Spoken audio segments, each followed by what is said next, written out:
Okay, let's begin the podcast. How do we do this? How do we do this? I have my kind of comfort 40K models here for me. They're kind of like, I'm a little stressed out about this one, so I've got, some Deathwatch guys. Yeah, just sit on the table. Yeah. Making sure we don't do anything wrong. Yeah. Don't mess up, otherwise it's exterminators for you. That's the thing. You play one game, 2 games in our case of Kill Team. Now it's like, should I just build every Kill Team possible? Yeah. Perhaps I should. That's what I do. Yeah, well. All right, well, here we go. Another week. You have a caffeine headache. I accidentally drank some milk today, and so I'm a little all over the place. But I am actually pretty excited to do this one. But before we do that, I feel like we should acknowledge something that we haven't done in a long time, which is the change of seasons. It's officially spring. Yay. And I feel like... it's basically summer. It's basically... Yeah, oh, come on. Oh, God, glorious. That means it's basically October, which means the time's going to change. No. Usually accompanied by optimism, spring. I felt myself perhaps have a bit more pessimism now that spring has started. But hey, it's warm. My seeds can now be sown outside. It's all fun. It's all fun. Yeah. It feels different. Yeah. I'm going to I'll go as far as to say things are changing. There has been a change in the weather, and things are different. But you know what is doing very well, Jack? Let's hear it. Crop of broad beans. Really? Yeah, excellent. Looking very strong. That makes one of us. Yeah. Mine look like dog shit. That's good. I know we were worried about yours several episodes, maybe 10 episodes ago. Yeah. For the listeners that only listen for so as to keep up with our continued efforts to grow broad beans for some reason. Mine are going all right. That's good. Yeah, they've had a You had a rough go of it. Traditional winter, have been buffeted by wind and caught in the occasional frost, but they're really going for it now. Yeah. Yeah, I saved my broad bean seeds from last year, and I think that was accompanied by very much a just like, they will be fine no matter what attitude. And they were fine all winter, but I don't know. I should have looked after them a bit more. I should have put fleece over them. I only have about half of them left. But I have about 40 potatoes that have come up. So I'll be able to feed my family during the long winter, I believe. What are you going to do? Yeah. So yeah, potatoes, folks. The seasons are changing. The gardens are growing. Yeah. It's all good. It's all going very well. I had a guy come up to my allotment the other day and be like, is this all potatoes? And I was like, it's mainly potatoes. Okay. I was like, step off, buddy. It's mainly potatoes. Oh, well. We had a discussion a while ago about like growing, not like, obviously we're not going to be able to grow everything we need for food, but growing like sustenance, things that'll like, fill you up. And I feel like mainly what I'm going to wind up having is just like a lot of chard because it's easy and it'll grow, but then mainly like beans, potatoes, and onions and garlic. That's like what I'm going to have. Uh-huh. You could live on those if you had to. If I had to, I'd be a very gaunt, disgusting man. Yeah. Oh, wow. Yeah, I don't think I could live on the produce in my garden at the moment. Yeah. Well, except for like a brief period in June and July when I can eat fuck tons of broad beans. Yeah, exactly. Patience is what we learned from the garden, Dan. My strategy of patience. Strategy of patience. The optimistic strategy of patience. I don't know. Maybe we should just get right on into it, Dan. Speaking of patience, I don't know if I would say this one's been a long time coming, but we've knocked around the idea quite a bit before of talking about Endnotes and reading some Endnotes. Am I correct in saying neither of us had read Endnotes before reading this? I dabbled once upon a time, a long time ago, and don't know how much I'd taken away then, and certainly retained very little. Okay. So I thought that I had a sort of very vague outline as to what communization was about. I probably identified as being more of an ultra-leftist in my wayward youth than I perhaps do now. But no, I'm very pleased that we've gone to do this now. This text in particular, we looked at Endnotes 1, which was released in 2008, I think, so quite a long time ago now. And we've decided that this time we'll just talk about the introduction and the first essay, and then we'll come back to this text next week and carry it on. I think we decided that may be the best way to break it down because for anybody who doesn't know, this text is basically like a series of essays replying to one another, and it wasn't quite obvious for us how we would split it in two such that we weren't leaving one of them as having the final say. Yeah, well, it's funny. I mean, just to summarize it a bit, and we will get into like the actual debate that everybody knows this from at a later date. But suffice it to say now, we're basically just going to talk about, as you say, that introduction and then the Gilles Dauvé essay, which is famous, I guess, in its own right, When Insurrections Die. Yeah, and I think that was the best way to do it. Because the things that kind of wind up being bannered about between Theory Communiste and mainly just Gilles Dauvé, the debate is like a little bit esoteric, and like he talks about quite a bit more in this first essay than kind of gets discussed in the debate moving forward. So I think it is good to spend quite a bit of time on this. And yeah, I think I've come away from this with more of an understanding of what communization is. I'm still a bit in the woods, but yeah, I'd always just kind of thought it was a meme. You know what I mean? Kind of like most ultra left things, like, you know, pancakes and like, you know, the goddamn, like, I don't know. Everything's kind of a meme once you get to a certain point, like on the left scale or whatever. But I think I kind of understand what they're doing, and I understand the man behind the meme, so to speak, and I dig it. I really dig it. I mean, yeah, surprise, surprise. I like dig something like to the left of the left, but you know, what are you gonna do? Jack's just read something and now he agrees with it. Yeah, I mean, exactly. it's the same affliction I mean, it's that no Jack and I Maoism. both have. Exactly. It's no Dankism, we'll say that. Yeah, exactly. It's we read it and then we agree with it. We go, this is the best thing ever, and then we agree with the thing that disagrees with it, and we'll be like, holy shit, this is the best thing ever. So we'll see where we wind up in the Theory Communiste Gilles Dauvé debate. But as we say, save that for another time. Yeah, I think you're right that this initial essay by Gilles Dauvé is very much, it's included in this book because it provokes this debate. Yeah. But it does seem to stand apart separately, and there is a sort of like historical text of its own self, by which I mean that it's a text about history kind of thing. Yeah, exactly.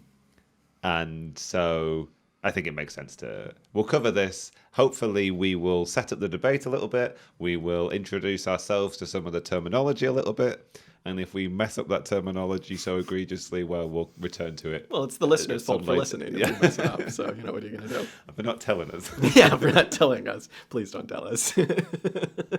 Okay, so I mean, if we jump right into it, right, like a lot of what is discussed in this introduction is kind of like a dissection of the ultra-left and the various ultra-left segments. And it's kind of like an introduction to where this whole idea of communization gets its roots, which is, of course, like in the ultra-left. And it's very interesting because three kind of different currents are brought up. One is the like classic guys we've talked about on this show before, the like Dutch and German left comms are kings. He also talks about someone we've never talked about on the show before, I don't think, Bordiga, and like the Italian left comms. And then the Situationist International, who I think on my first read through of this, I was like, oh, wow, dudes, like, whoa, yeah, but what if you wrote like abolish work on a wall in Paris? Like, whoa, bro, that's pretty crazy. But then I read through it today when I was supposed to be working again, and I like think I kind of understand how all these pieces have come together to create something relatively nuanced. And I was kind of reminded of like when we read Rosa Luxemburg, and I was ready for like the meme of the spontaneity to come up, but then it's like, much like most things, there's like some truth in that, but in reality, it's like something completely different is being said. And so like, that's kind of how I felt about communization here. It's like, and all of these different, you know, infinitely memed upon ultra left tendencies. It was interesting to see them get a fair shake and put in their proper historical context, which is something that we almost never do. We just like to be like, look at this person's, you know, what about the councils, you fool. But yeah, and I really have come away impressed. Yeah, I think it's a really good rundown. It's a very brief sketch, but a good rundown of like an intellectual development, right? Which is in some ways reckoning with, well, in some ways it's a whole group of sort of like left intellectuals and thinkers from the 60s onwards trying to reckon with the failings of the workers' movement from the early part of the 20th century. And as you say, they're also then drawing upon all of these sort of like, well, these primarily two main left communist factions from that earlier phase of the workers' movement, as you say, the Bordigists in Italy and the Dutch-German councilists who we've had some kind of interaction with. And they're both sort of drawing from but criticising aspects of that. So yeah, I guess the situationists are quite funny. It's quite easy to look down on them as being sort of like declassé, sort of, you know, the students. So I mean, Yeah, we are these people. We've been these people. The people you should be giving swirlies to and pulling up their underwear and giving them wedgies. But I sort of feel sympathetic to them at the same time because it's kind of, well, one, I sort of recognise that desire and that tradition, and also they do really want to try and find a way into the workers' movement and sort of like find some aspects of it which is redeemable, which can be relied upon perhaps to usher in communism, I suppose. Yeah. And yeah, as you say, this debate and I guess the origin point for the idea of communization or the theory of communization stems from questions around work and the abolition of work. And as you say, like it was brought into a particular type of consciousness through this incident when Guy Debord like scrawled like "never work" as a piece of graffiti on the wall of the Sorbonne or something. Epic, dude, epic Debord. But they really are trying to reckon with a sort of serious question, and it sort of results in this idea of communization. And as a sort of theoretical trajectory, although I still don't really understand what communization is, I now sort of understand what its intellectual roots are, I suppose, or what kind of theoretical question it is trying to answer. Exactly. I suppose. Because, the meme of it is always they just want to skip to communism. They just want to ignore all of the bits that come in the transitionary phase, don't even think about a transition, and these silly left comms just want to skip straight to communism by communizing. And I guess, like, communization, I guess you could just say, is like an attempt to put, as like tautological and as silly as this is going to sound, to put like communism in the revolution itself so that when the revolution happens, you just have communism, right? And so it does speak to that idea of like liberating work versus abolishing work. And we talked quite a bit on our most recent YouTube video, Dan, which everyone can go check out, about the politics of anti-work. But this is something slightly different. It's like, how can you actually like emancipate humanity to a point where work and like leisure or whatever, like life, are like relatively indistinguishable, where like you feel comfortable with what you do, and it's the hunter, fisherman, schmuck thing, right? And it's interesting because like these SI folks kind of like see this temporal like lag in the revolution as being like deadly, right? It's like you have the revolution, and then the revolution has to set up these things so that you can then be liberated. The fucking cops come by whenever I talk, I swear to God. Anyway, it's like this they're basically trying to like negate that transitionary phase, right? So they're basically like, how can we just kind of abolish work immediately? And so they kind of start to flirt with like the council communists, like my personal heroes, the like Dutch and German people, by being like, oh, the council. Perhaps that's the form that could like lead us to emancipation immediately, right? Because it's like, well, okay, if you already have this germ of communism in your society, then basically you kind of just like, if everybody just does it, I guess, in the revolution, then you just have your new society. They move on from that a bit, but I think that that's kind of important to see like where they're coming from. It's like, they're gonna, this gets into like the content and forum stuff, which I won't touch on right now, but like that's kind of what communization is trying to do. It's kind of trying to like avoid all of these different failed revolutions who failed because, hey, maybe this is touching on the debate that winds up happening. Maybe these revolutions failed because the counter-revolution was inside of them from the start, and they were doomed from the start. So how can we get rid of that? How can we just have the perfect revolution that communizes instantly? Mm-hmm. I found this distinction between the liberation of work versus the abolition of work really interesting. I'd never really thought about it in those kind of terms before. And it's sort of from that distinction that you then get to develop this critique both of what you've just outlined as being this critique of the idea of a transition to communism rather than communism being the imminent result of the revolution. And then also you do get this sort of like implicit critique of the workers' movement. And it's a critique of the workers' movement which, as this book develops, I guess, or as these ideas are developed, results in a theory of why these revolutions failed, sort of predicated on the nature of the workers' movement and what it was attempting to achieve, I guess.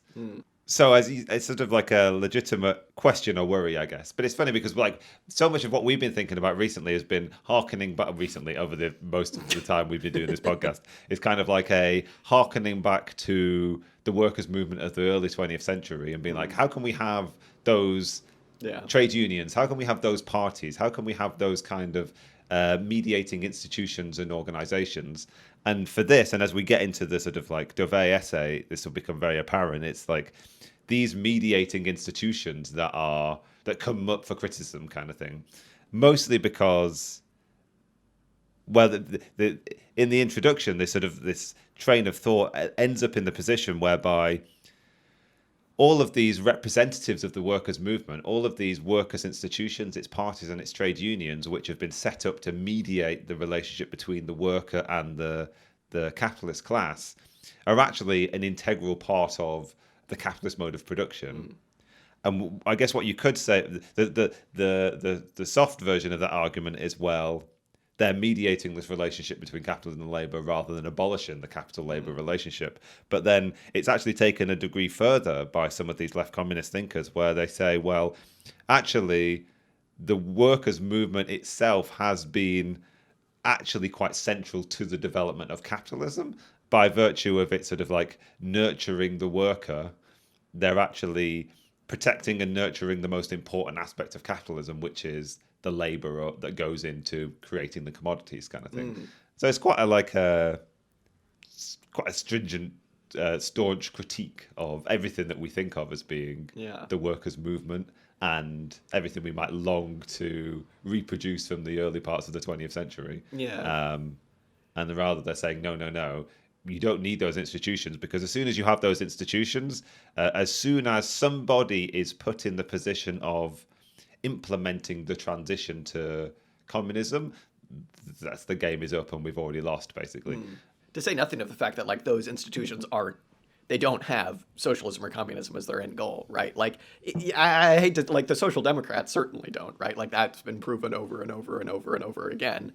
And like, whereas the Dutch and German comms, like, they're like, reject the parliamentarism, reject trade unions. These guys are just like, kind of like reject everything. Like, Dauvé is even like the council privileges form over content. And so it's like, oh yeah, whoa, dude. But it's funny because it's like, so much of like ultra left theory for me is like, I read it and I'm just like, fuck yeah, that's so cool, dude. That rocks. They're right. Hey, you hit the nail on the head, Dauvé. But then it's also like, we were just talking about this yesterday about like, then how are you supposed to relate to anything that you want to be good, right? Because it's like, and we'll get into Dauvé's essay where he talks about like the rise of fascism and the role that these bodies played in like helping fascism come about. But like, it really sucks to think that like a rise in the trade unions and the rise in the trade unions movements like might not be the like awesome great thing that we think. And like, obviously like Corbynism or whatever, like we've talked about that before, social democracy, but like, what are you supposed to do? You know what I mean?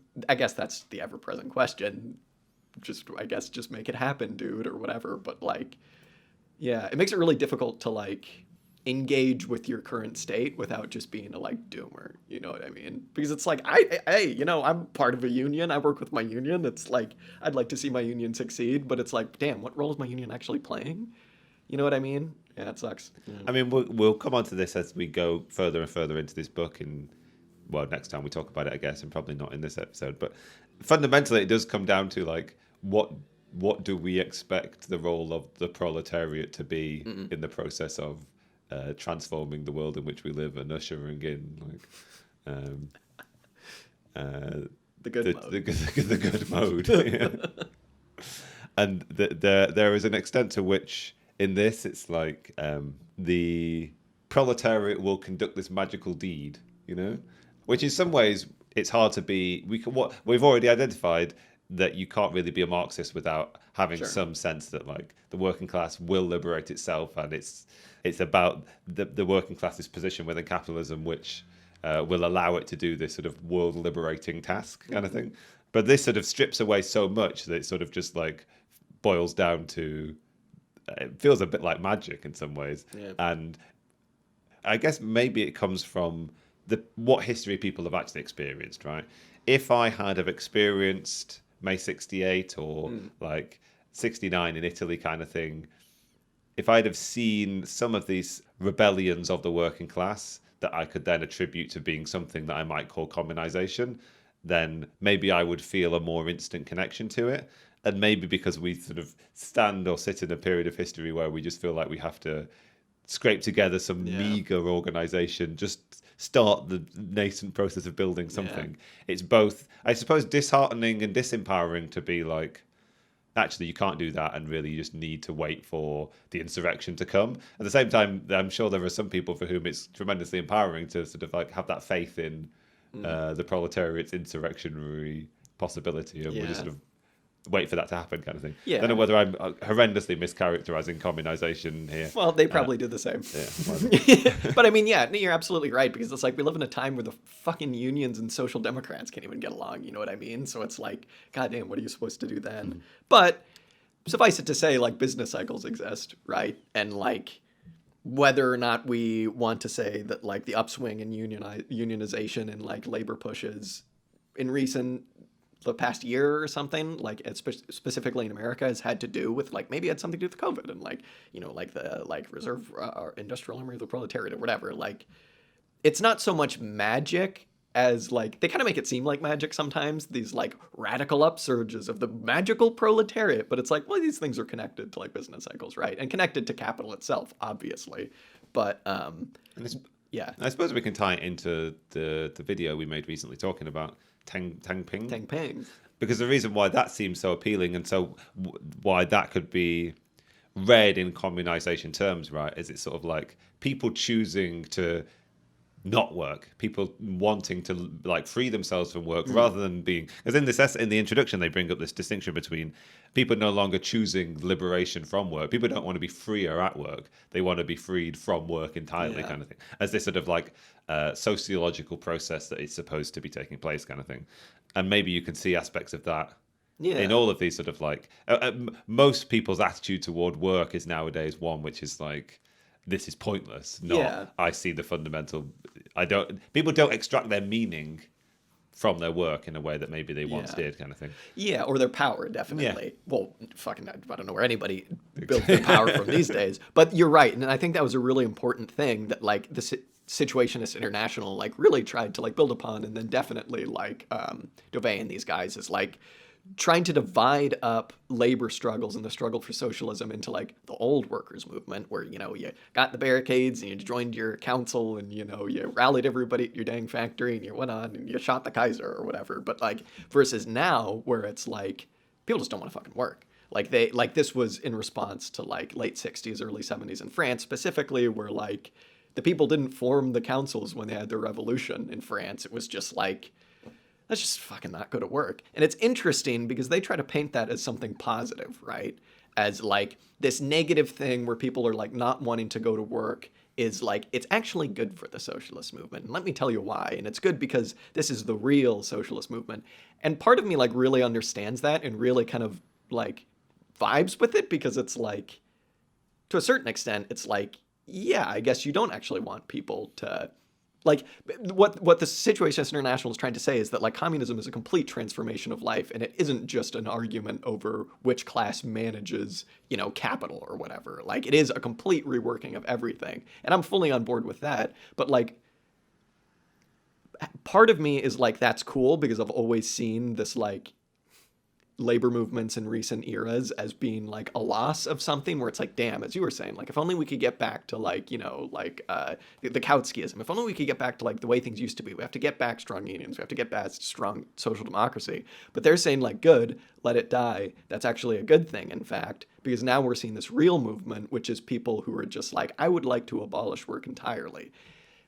And like, that's cool and everything, but it's also like, it feels very much like a negative project to me because it's kind of, I don't know. I feel like it's painting a little bit of like a good face on something that is like really depressing, actually, because it's like, I would like to draw like meaning from my work. You know what I mean? I would also like to, you know, do the full communism and skip to that point and just be like, whatever, it's all the same thing, dude. But like, I don't know. I feel like a revolutionary project perhaps needs to be a bit more positive because like they're trying to put a positive face on something that is, I think, inarguably negative, which is people just being fed up. And so I don't know. Part of it makes me feel good because it's been something I've been depressed about for a long time. And it's like, hey, here's an explanation that can make me feel good. But also like, yeah, I don't know. I don't know if I buy it. It does feel very much like they are seeing what already exists in the world and say, making that necessary, you know? Like, that's the new workers movement. There it is. It's actually good that the workers movement's completely collapsed. It's so French. I mean, that said, there's a lot of content to these essays and the ideas will be worked out more than how we've represented them. But one would hope. Yeah. We'll see. I mean, just that general idea, I think, of like the old workers movement and the new workers movement. It's like you, as you say, you are just kind of looking at what's in front of you. Yeah. Workers 2.0. That's the machines, right? Yeah, exactly. That's the replicants. That's the Butlerian jihad.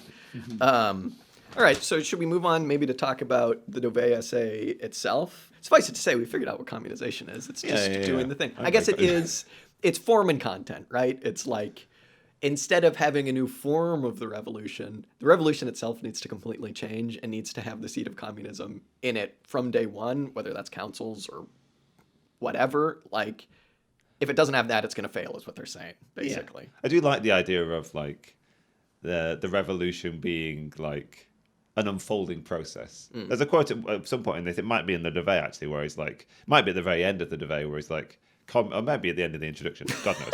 It was like, communism isn't like an idea or a program, it's like an unfolding process kind of thing, which I sympathise with.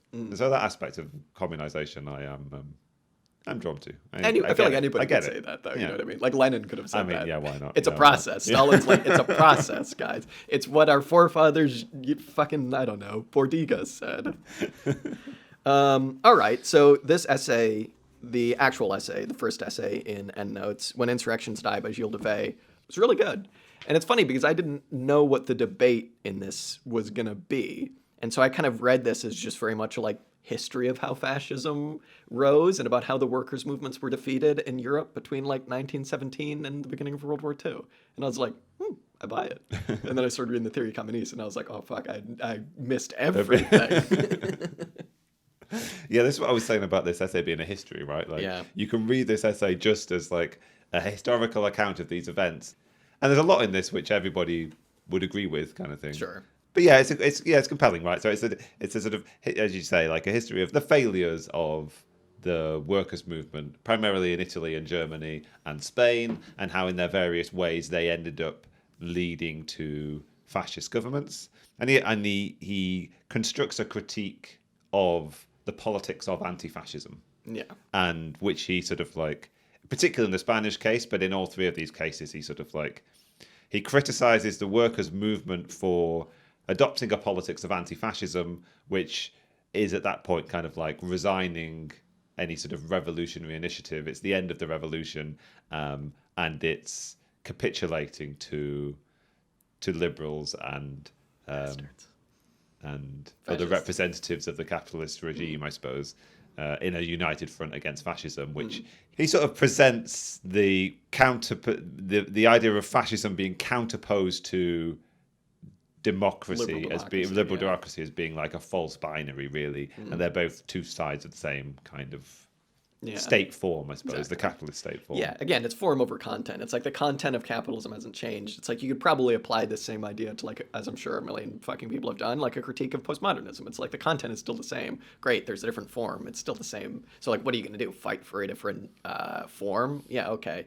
He doesn't go full like moron, and like he does say like, okay, obviously you would rather live in like Finland today than like Nazi Germany, but he's saying that like perhaps it is the anti-fascist struggle that was one of the main things that helped, as you say, bring about fascism itself. And this comes down to like a general idea about fascism, which I don't think is a very controversial one. It's just that like fascism came about because it was really the only thing that could like forcibly, square peg, round hole, force the contradictions of capitalism at that moment together. And it came out as the strongman and was just like, hey, bourgeoisie, there's the famous Mussolini quote where he says, we want to become the state. And everyone, takes that quote to be like, whoa, spooky, fascists want to become the state. But that was just him directly telling the bourgeoisie, hey guys, we want to be the state, okay? And we'll be the state and we'll make everything run smoothly. Don't worry about it. We'll do all the things you are incapable of doing. If you just step aside for a little while, we'll sort it.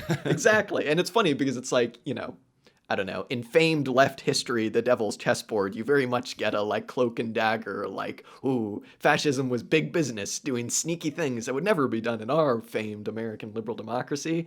But it's like, this is a bit more nuanced because it's like, it kind of doesn't really matter how much the like bourgeoisie either held its nose or was like, in fairness, actively repelled by people like Mussolini or Hitler. But at the end of the day, they saw where things were going and were like, okay, Mussolini's marching on Rome. We'd much rather have him than these goddamn pinkos. You know what I mean? Mm-hmm. So there's a really interesting portion of this essay when he's talking about Italy and he's talking about Mussolini in particular. And he basically says that whereas the bourgeoisie spent all their time denying the contradictions of capitalism, the fascists come around and be like, no, those contradictions are real and they definitely exist.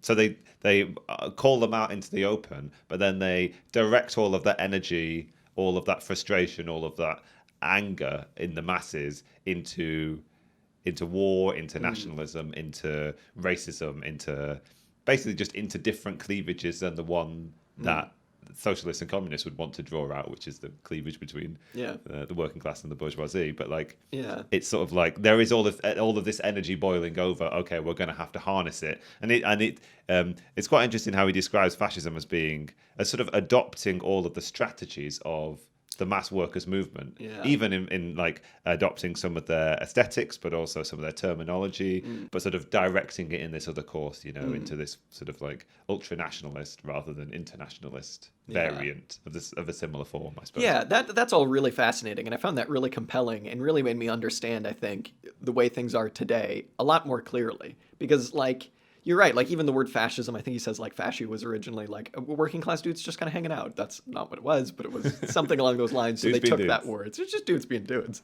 Took that word and made it into something different. And it's like Mussolini, even in Italy, was like, unions can stick around, and indeed we will support the unions, but it's like, hey, unions, don't ever try and do anything against the state. And that more or less makes the trade union bureaucracy happy, because they're like, we can still be trade union bureaucrats. It makes the bourgeoisie happy, because they kind of have to go, okay, we'll hold our nose, and you can have your unions, but don't let them really fuck with us too much. And Mussolini made sure that didn't happen, and like similar things happened in multiple other fascist states. But I really found that like adoption of a lot of working class or whatever ideals and mixing it with like this disillusioned middle class really, really compelling and really fascinating. And yeah, it's just a really like easy to understand, like, oh, yeah, that's what fascism is. And it really makes you be like, and today, like, you see why in the post-war period that like you see a lot of liberals being like, Trump is the fascist, or like Bush is the fascist, or this person on the right wing is the fascist.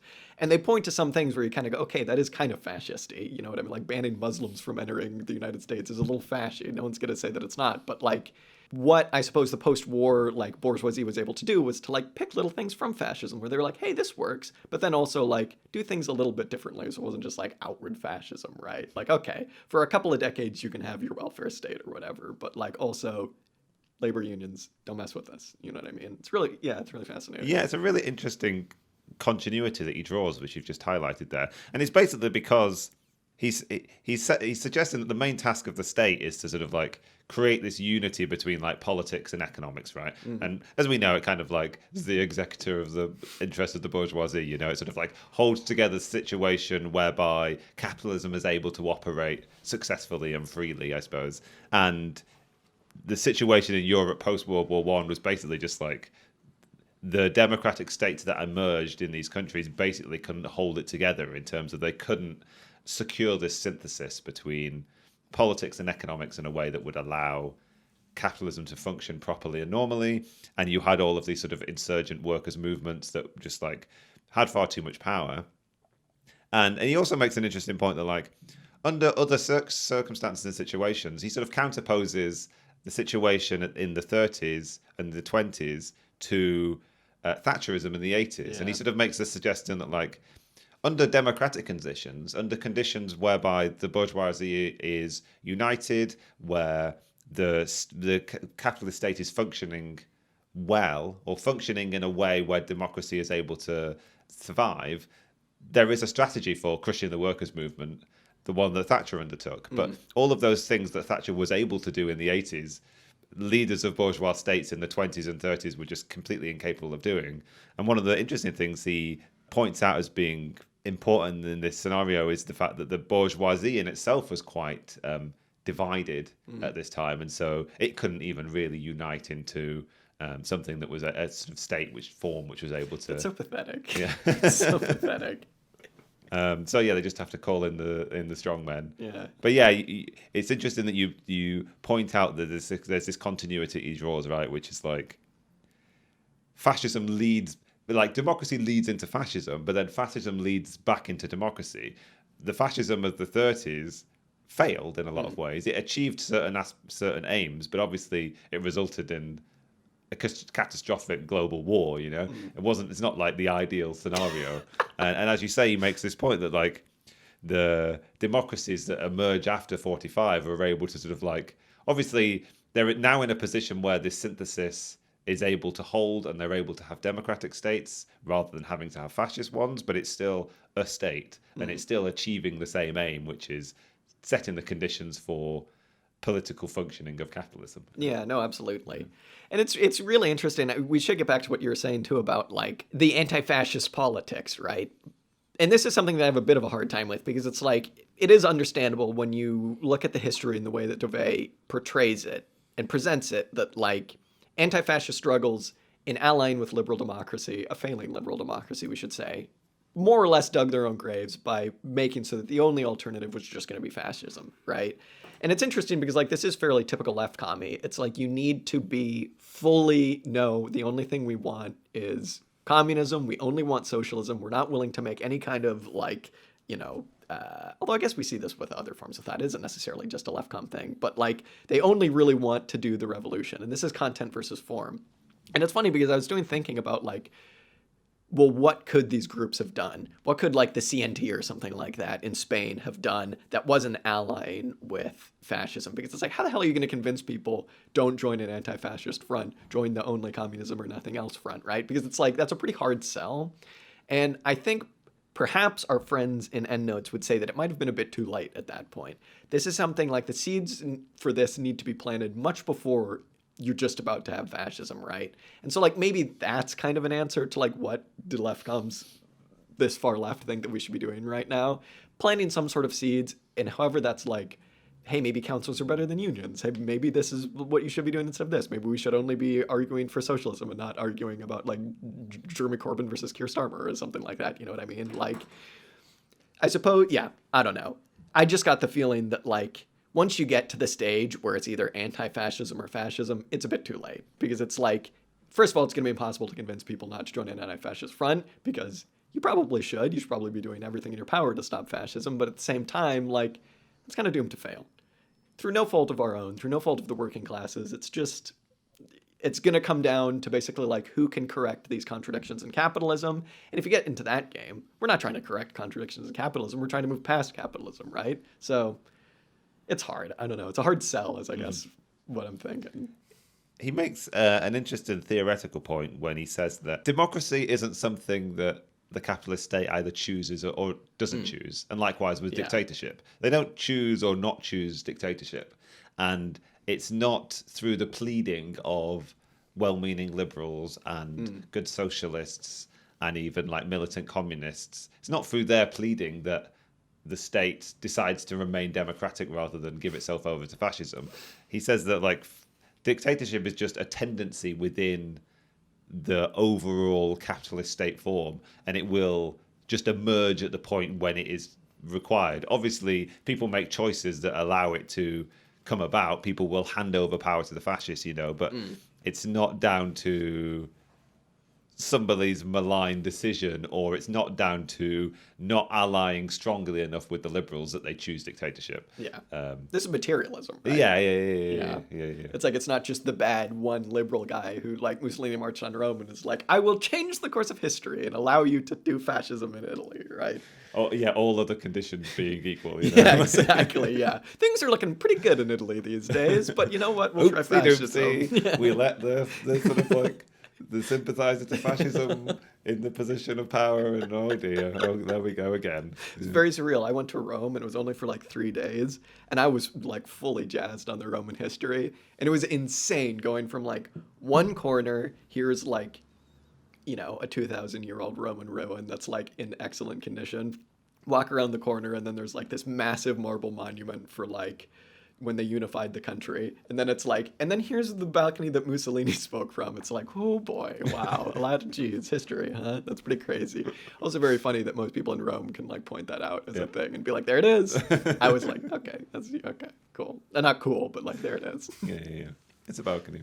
It's a balcony, folks. We love a good balcony over a nice plaza. I'm going to read 2 quotes, if I may, Dan, real quick. Please. Just to kind of speak a bit about like, when is it too late? When is it not too late to act? This first one, I posted on Twitter because I liked it so much, Dan. He says, this was their fatal error. The question is not who has the guns, but rather what do the people with the guns do? 10,000 or 100,000 proletarians armed to the teeth are nothing if they place their trust in anything other than their own power to change the world. And he's speaking kind of about Spain here, right? Because it's like there were a lot of successful revolutions, a lot of successful rebellions, kind of like regionally around the country of varying degrees of success. But most of the time, these revolutionary bodies wound up either allying with the state or just keeping the state intact. And so the end goal was always the same thing. Content kind of over form, or form over content or whatever. Like, you keep the state, you don't smash the state or whatever, the state's going to still be there. It's like a tautology, right? It's like, yeah, that's just the case. And then he comes out and he talks about civil war, and he quotes Trotsky here. He says, "Civil war is the supreme expression of the class struggle," Trotsky wrote in Their Morals and Ours. And then this is a little snarky. He says, "Quite.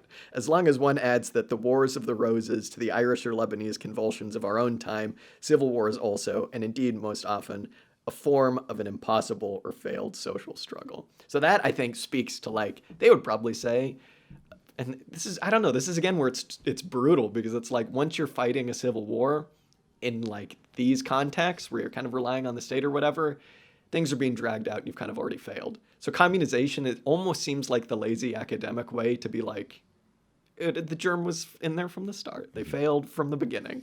And part of me gets it, but it's also like, again, you can't convince working class people to not fight against fascism. You can't convince them to not join a civil war, right? So it's like, I don't know. I was thinking about, like, you know, the recent union surges in the United States, right? But like, if the end goal of those is to just have a stronger mediator between, you know, the government and capital and the working class, then perhaps, yeah, not something that is as exciting as we all think. So perhaps the germs need to be planted now while there's still time, that like, hey, unionizing Amazon is cool and everything, and like huge respect for doing that. That's like a completely mammoth undertaking. But also like, hey, maybe let's not be mediators. We can do this all ourselves. And it's interesting because like at the universities when they had their strikes, there was like, you know, the whispers of like, hey, we just want our good pensions. We just want like a good mediator, the union to be a good mediator. And then the like student-y kind of like democratized things, which were like, actually, we can just run this whole thing ourselves. And it's like, it kind of was just like a funny student thing, but it's also like, I mean, they're right?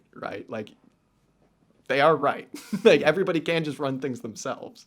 So if the councilists mistake the council form for being the content of socialism or communism, there's also a danger in the contemporary world of mistaking like the union form for being like the content of socialism. Yeah. All we need to do is have unions, and then we will have socialism. Well, you hear liberals say that, and they're not even talking about socialism. You'll hear them be like progressive liberals, maybe not even progressive liberals, some just like center libs will be like, okay, fine, things will be better if there were just stronger unions in the United States. And it's like, wait a minute.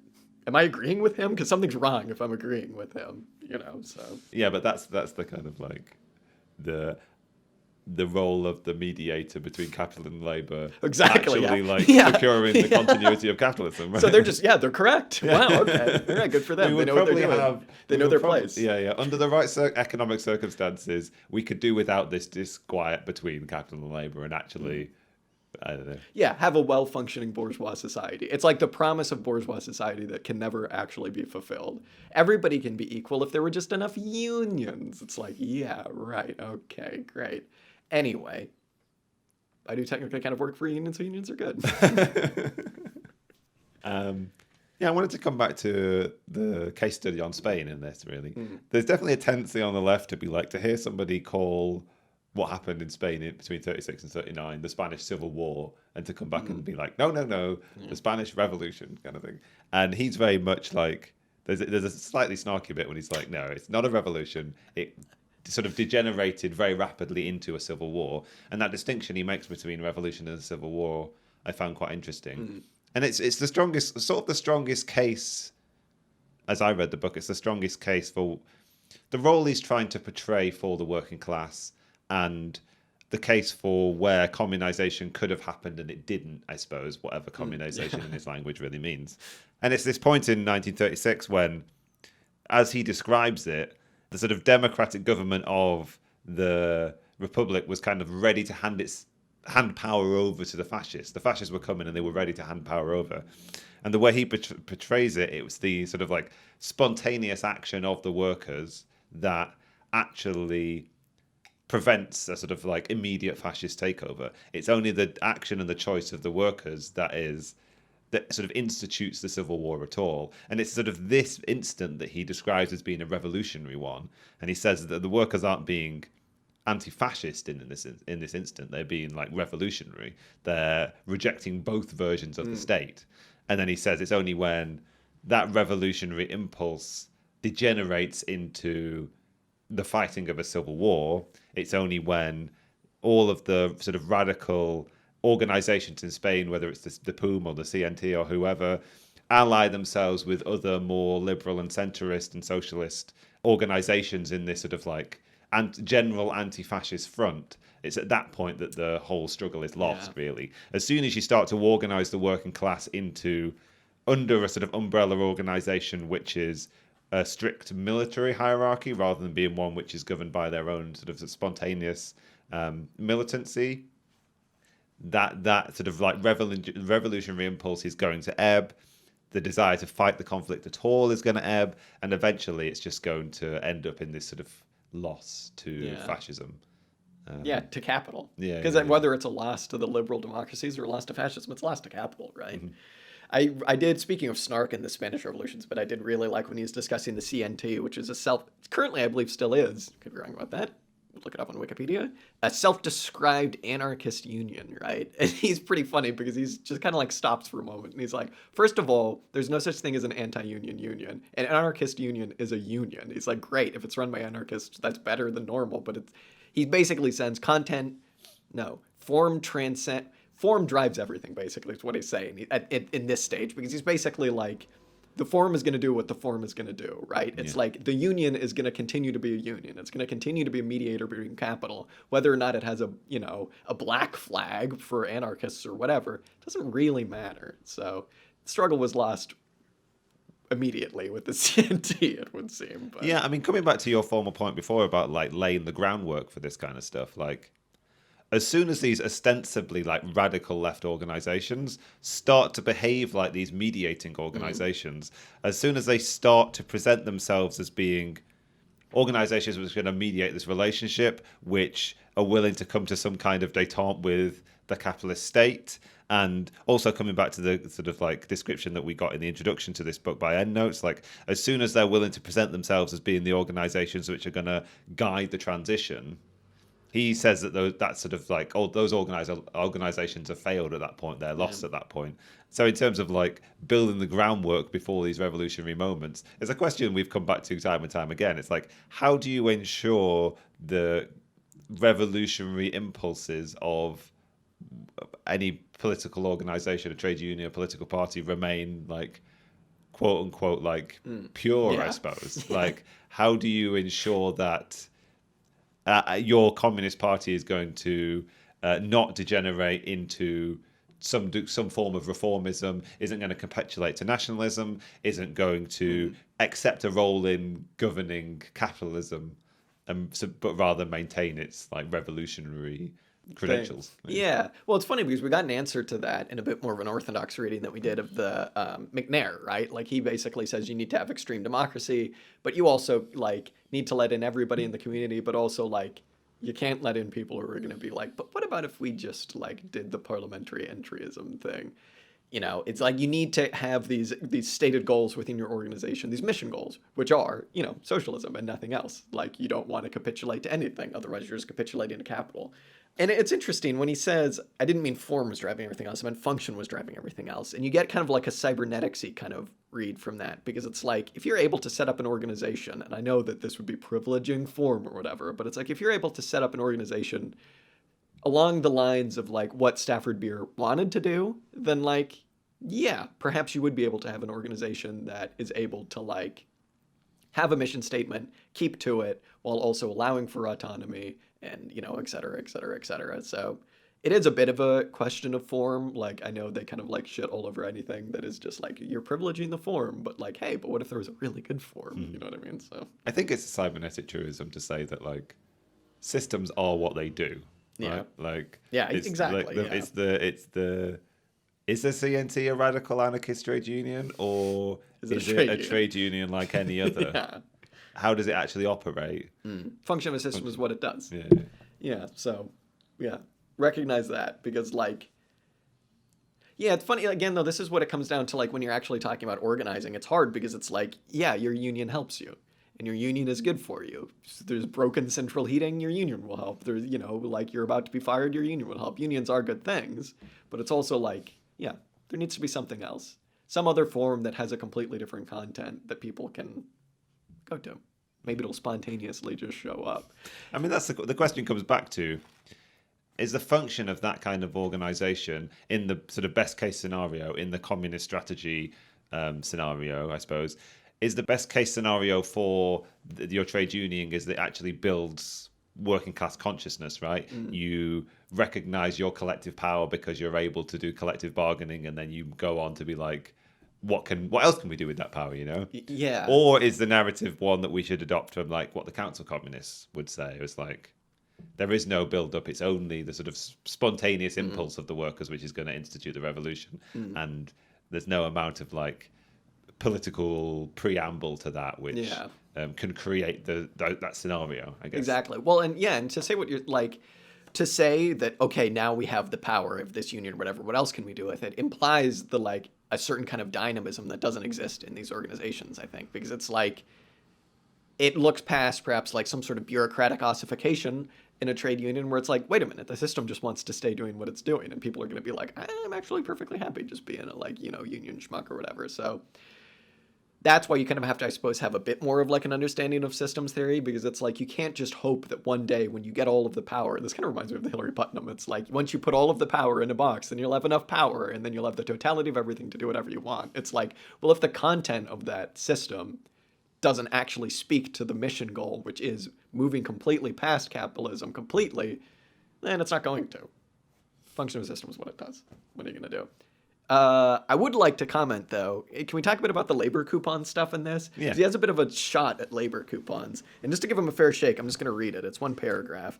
And he's talking about the Spanish proletariat here, and he's talking about how they had some kooky ideas about labor vouchers or whatever. And he says, one of the main weaknesses was the attitude towards money. The disappearance of money is meaningful only if it entails more than the replacement of the instrument for measuring value with another one, such as labor coupons. Like most radical groups, whether they're called Marxist or anarchist, the Spanish proletariats did not see money as the expression or abstraction of real relationship, but as a tool for measurement and accounting device, and they reduced socialism to a different management of the same categories and fundamental components of capitalism. So he kind of tries to make the content and form distinction again here by saying that, like, labor vouchers, it's just the same form of money, man. And he's right to a certain extent because, like, yes, money is a tool of measuring value. And yes, labor coupons are also a tool of measuring value.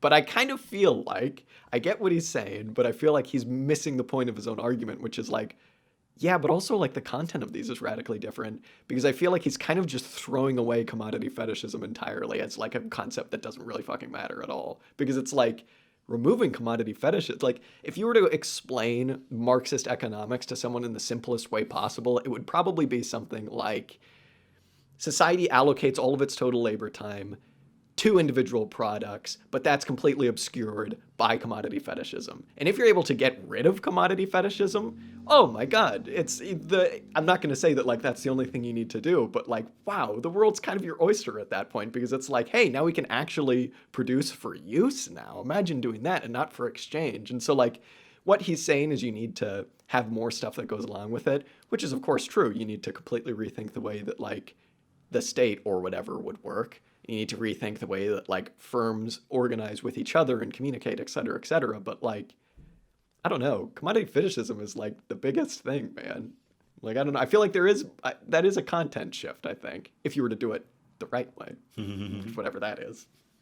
Yeah, I definitely agree. And I think you and I were both equally taken aback by sort of the various inclusions of whether it's like money tokens, like labor accounting kind of thing. He does make several references, and I understand the critique he's trying to make, right? Sure. He's sort of like pointing out the specific conditions that were operating in Spain at this time.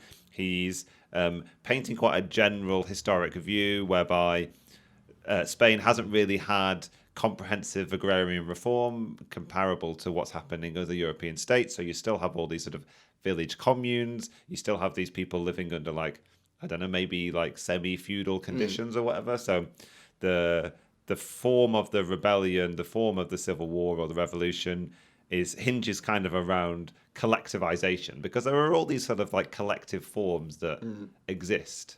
And so it makes perfect sense that like it will be that collective, the communal village or what have you, that will become the organizational form of the sort of like the transition or the process of collectivizing, of instituting socialism kind of thing. But he says that like that sort of backward form, that sort of like underdeveloped aspect to Spanish society or certain aspects of Spanish society results in this situation whereby you have all these sort of like independent communes, and okay, everybody's sort of like collectivized everything inside the commune, but like the way people are still relating toward one another, and more importantly, the way all of these communes are relating to one another, are still capitalist in their mode. Which is all legitimate, but then he sort of like lumps together all the sort of like labor tokens or whatever into that. And obviously, like you and I have like an interest in that, having read the Fundamental Principles book, a book written by council communists. We have some attachment to that idea of a transition to socialism that moves us away from money and toward labor time accounting or whatever. I don't know whether he might just make a general criticism of like even that kind of system as being one which is minded toward a transition, in a way that the introduction to this book criticizes transitions, and he might just broadly sweep it away as being like, okay, no, that's not communizing because it's a managed transition from one mode of production to another, and it's liable to slip back into capitalism kind of thing. But yeah, I agree with the point that you make, which is like, I don't know. What? Yeah. But it's the thing I like. Yeah. You can go after everybody else, but not the thing I like. Yeah, it's interesting. The idea of like, on one end of a completely arbitrary spectrum, you have the like social democracy, everybody work together and we'll take the power and then we'll institute it from above. Then the other end, you kind of have this. We're just going to exclude the anarchists for now. I do kind of feel like not a happy medium for the sake of having a happy medium, but like something that takes the best of both worlds is kind of what we came across in the GIC book. So I don't know. I think it is, it's an idea worth pursuing and not just writing off, because like, of course, so much is going to need to change, but you need to have laws of the way things move. I don't want to say economy, but like the laws of an economy if you're going to try and figure this whole thing out. And like, I'm comfortable having a transition phase if the transition is built into the content. Yeah, and I kind of feel like it was in the GIC. Of course, there's a million other things that need to be figured out. Asterisks. But I like it. I do think that the content-informed distinction is there in the GIC book. Yeah, and I think it is well thought out. And I think that, like, labor tokens, if you are just going to say leave everything the same, but, like, now this, I don't know. All I'm saying, commodity fetishism, big deal. So, what are you going to do? This is good. Yeah. I had fun with it. Yeah. Left com stuff is always like, it's always cool. It's always fun to read. Like, don't let the memes scare you off. Just like you probably shouldn't let the memes scare you off of Lenin, like, because, people like Lars Lee or whatever will come out there and say, like, here's why the memes of the Soviet Union or whatever, like, at least during Lenin's times, weren't true. Here's why the memes of the Bolshevik Party weren't true. Discover the man behind the meme with a lot of this leftcom stuff too, because it's really worthwhile. And like, I bought up Rosa Luxemburg before, like, she kind of gets memed into oblivion, but like, damn, when we were at the mass strike, I was really like taken with it. And of course, you're never going to find anything you agree with 100%. So like, take a risk. Communization. It's pretty wild. It's pretty neat. Content versus form. Much as like systems theory can kind of help shape your ideas about the world. And I think where we found like that theoretical framework when we read Designing Freedom to be very helpful when thinking about all sorts of things, content and form kind of is too. So don't write it off simply because Dauvé is a meme. Yeah, I definitely recommend everybody go and read this essay. You can find it online. It's on the Endnotes website kind of thing. You don't have to go and buy the book. Even if it's just for like an account of fascism and how it came about to quash the revolutionary movements of that time. It's an interesting and excellent historical account kind of thing. Yeah. So definitely worth reading for that. But also you can identify all of these trends of communization thought, I suppose, which hopefully will play out further in future readings from this book, I guess. Yeah, I feel like we might have to actually return is the end of that word. We might have to return to the ideas of anti-work and stuff. Because I feel, we should have done the Tang Ping stuff this week and read this last week. Because I feel like I have a little bit more I want to say now about anti-work and about that kind of stuff. Although, a lot of what I said in that video, I feel like I still hold to. It's very much a negative project. But what are you going to do? It's Workers' Movement 2.0. It'll be interesting to see what happens if, going forward in history, we have something like a reemergence of the first workers' movement or whatever. Yeah, 2 workers' movements side by side. One that's just like the schmucks who don't want to work. And the other one is the people who want to do the take power thing. Yeah, you now make me wonder how...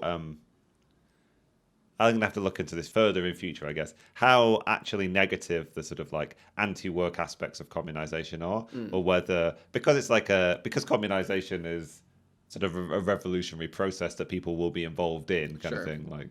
It's a different kind of world. It's a different kind of human labor and social activity kind of thing. But I don't know. What would the content of communization be? I don't know. Maybe, it's an ideal... maybe that's why it's so vague to me at the moment, is because I don't really understand. And maybe nobody understands what necessarily that unfolding of that revolutionary process is intended to be or meant to be. Kind of thing. I think it's an ideal that everyone, no matter your ideology on the Marxist left, even especially anarchists, right? It's an ideal that everybody aspires to, this anti-work thing. But maybe the further left you go, the shorter the time period is between, the revolution and getting to that point. So whereas here, it's just that's it. That's all we want. I would have liked to hear him talk about anarchists a bit more, because it's hop, skip, and a jump. So what are you gonna do? Anyway, we'll eventually be finishing this, perhaps very soon, and I'm excited. It gets a bit complicated, so if you want the capital P, this capital is the real T, reason why we only read this essay this week. Exactly. There's some weeds that we're going to get into next time, so we didn't want to get too bogged down. Exactly. And if you want the capital P, capital T proper take on this, you might not find it here, but we'll do our darndest to sort it out. So with that, definitely go read Endnotes. And I think, we'll be returning to not just this journal, but probably other essays in the future, just because it's got my goat in a good way. Yeah. And it's very good to have ourselves challenged kind of thing. So not fall too much into the kind of neo-Kautsky school, and sort of question some of those assumptions and work out, because obviously that political project failed, right? And so these people are and Paul Matic and the Council Communists and whoever are worked so hard to work out why that project failed. Why was the historic workers' movement a failure? And any attempt to bring it about again will necessitate a very sort of involved engagement with that history. And asking ourselves why it failed the first time. Yeah, absolutely.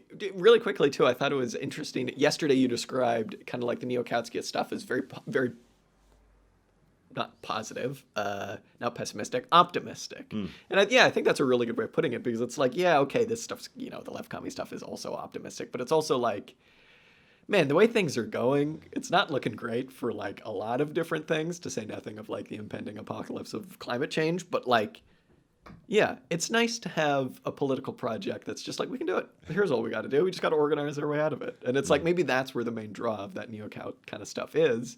And it's completely understandable. I'm not going to hassle anybody for wanting to be a part of it, because it's that would be cool if it worked. Yeah. Who's to say it can't? I don't know. I'm not going to be a prick. In the Endnotes introduction to this, someone who gets a mention is a guy called Jack Kamat. Who I think went on to be some kind of primitivist after engaging with this kind of idea. So you don't have to follow him into the woods? Or Yeah. Quite literally, he was just So there is a degree to which you could read this and just be it's been a failure. Communization is going into the woods and growing vegetables, I guess, which we're halfway to anyway. Yeah, sounds pretty good to me. But what if I wanted to follow him into the woods, perhaps? Endnotes failed to consider. Okay. I don't know. We don't need to drag it out any longer. Go check out our Discord. Go check out our YouTube channel. Go check out all of the socials. And we'll see you next time. We're going to get back into it. And my name has been Jack. My name's been Dan. Thanks everyone for listening. Jack, it's been a pleasure. Yes. Thanks for joining me once again. Bye-bye.